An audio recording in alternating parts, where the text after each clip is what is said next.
This is a training on plastics and justice for workers in the informal economy. This series has 3 goals. To consider how the mass production of plastics has impacted workers in the informal economy. To understand environmental and economic justice for informal economy workers. And to introduce the concept of a just transition. This video considers the subjects of just transition and economic justice for workers in the informal economy. When workers' livelihoods are put at risk by changes in economic systems, we should be provided with a just transition, which the International Labour Organization defines as greening the economy in a way that is as fair and inclusive as possible to everyone concerned, creating decent work opportunities and leaving no one behind. More often though, just transition is interpreted in a more narrow way, as protecting the rights and livelihoods of workers who are impacted when the economy transitions to be more environmentally sustainable. This can mean either designing a new system to accommodate existing workers, or else retraining displaced workers into another successful type of work.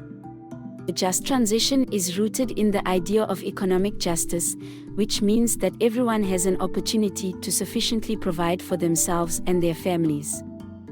Integrating informal employment workers into the formal economy can be part of a just transition. But in order to leave nobody behind, formalization should not be a requirement of just transition. The concept of a just transition grew out of labor and environmental justice movements in the United States in the 1970s, in response to growing restrictions on polluting industries, like the use of coal for energy production.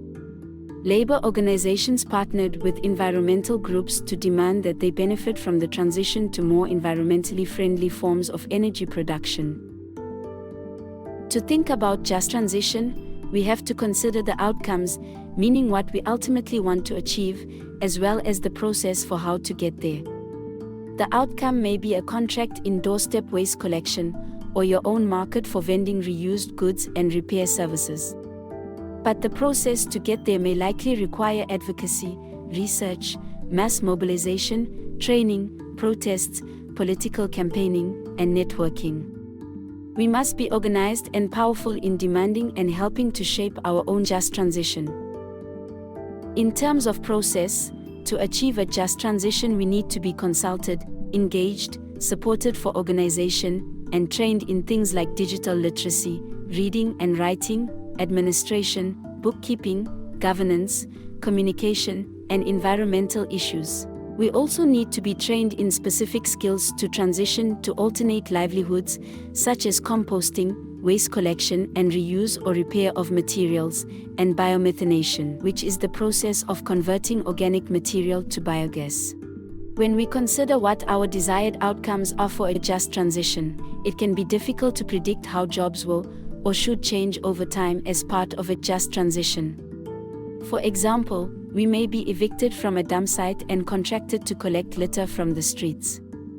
This can ensure environmental justice for marginalized communities and access to low-barrier jobs if someone is willing to pay for the service. But we shouldn't become too dependent on something that will eventually be phased out. For example, hopefully people will not always litter, or the materials that become litter may be phased out. Eventually, we may be able to transition into jobs in which we can provide education to local residents and doorstep waste collection. So we also have to think of the medium and long term. This is better for the environment, better for the community, and creates better jobs for us. If we take these 3 factors into consideration, our livelihoods will be more resilient. Looking for gaps in the system is a good place to start. And we should also be able to adapt to, and in fact help lead, the gradual transition to a more environmentally sustainable economy. In this way, just transition approaches should go hand in hand with policies and investments that create change in our economy and industry.